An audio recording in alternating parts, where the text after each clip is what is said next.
This is OwlUp, where learning happens in minutes, not hours. For a deeper journey, explore all our courses at owlup.co. Now, let's dive in.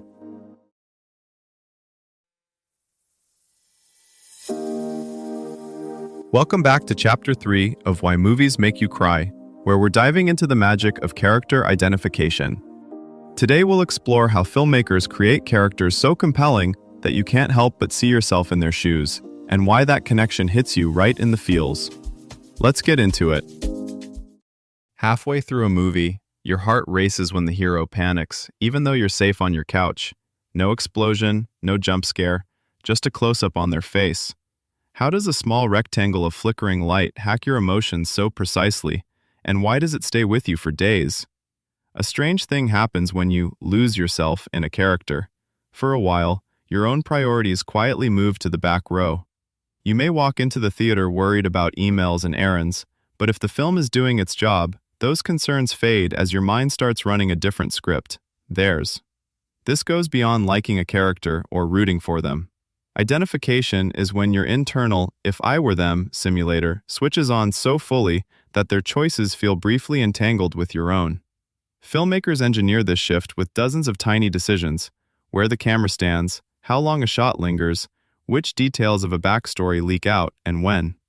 In this series, we'll dissect those choices not as film trivia, but as small pieces of technology aimed at one target: your sense of self, and how easily it can be persuaded to wear someone else's name tag. To study this, researchers treat movies almost like lab equipment. They track where your eyes land on the screen, measure tiny shifts in skin conductance, and test what you remember days later. In one media psychology study, the stronger people reported being the hero, the more their real-world choices quietly tilted in that direction a week on. Studios have noticed too. Pixar will reshuffle entire sequences so a character's want clicks sooner. Netflix combs through data to see exactly when you either lean in or mentally check out, then tweaks trailers and thumbnails to front-load that connection. A useful way to see what's happening under the hood is to separate who you're aligned with from how tightly you're fused with them. Identification isn't just main character equals me, it's a shifting zoom level between your mind and theirs. Writers start that process on the page with two levers: uncertainty and unfinished business. Uncertainty keeps you scanning the character's choices. Will she tell the truth in this scene? While unfinished business plants open loops in your head: the unsent email, the unspoken apology, the job not quite secured. Each open loop hooks a bit of your own predictive machinery. Your brain starts quietly rehearsing completions before the film delivers them. When the resolution finally lands, it feels oddly personal, even if you've never been a space pilot or a Victorian governess. Directors and editors then modulate access to a character's inner life. Sometimes they give you premium access, lingering on a micro-expression, letting a line of dialogue trail off into a telling silence. Other times they slam the door, cutting away at the very moment a reaction would clarify everything.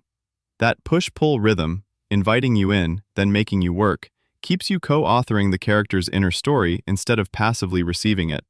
Performance functions as the translation layer.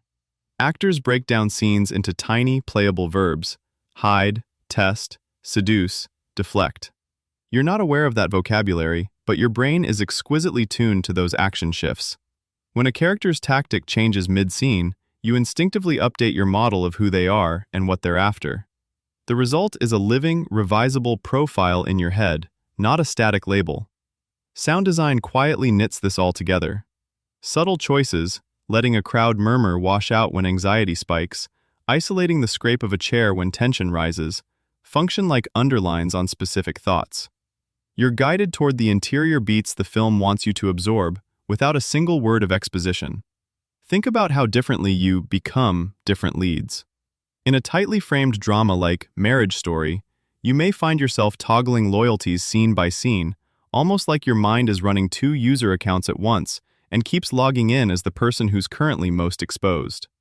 In a heist film like Ocean's 11, identification feels more like joining a team. You're less inside one head than enlisted into a group mission, tracking the plan as if your own reputation were on the line. Genre shifts the kind of self you lend out. Horror often borrows your threat detection system. Every creak routes through your own sense of danger. Comedies, especially cringe-based ones, lean on your social self, the part that flinches at embarrassment and status loss. Even structurally tricky films like Memento or Eternal Sunshine play with when you're allowed to sync up, delaying that click so that the eventual alignment lands as a reveal rather than a given. Studios are already treating identification as data, not magic. Some test screenings now track heart rate and eye focus, then tweak scenes where attention dips.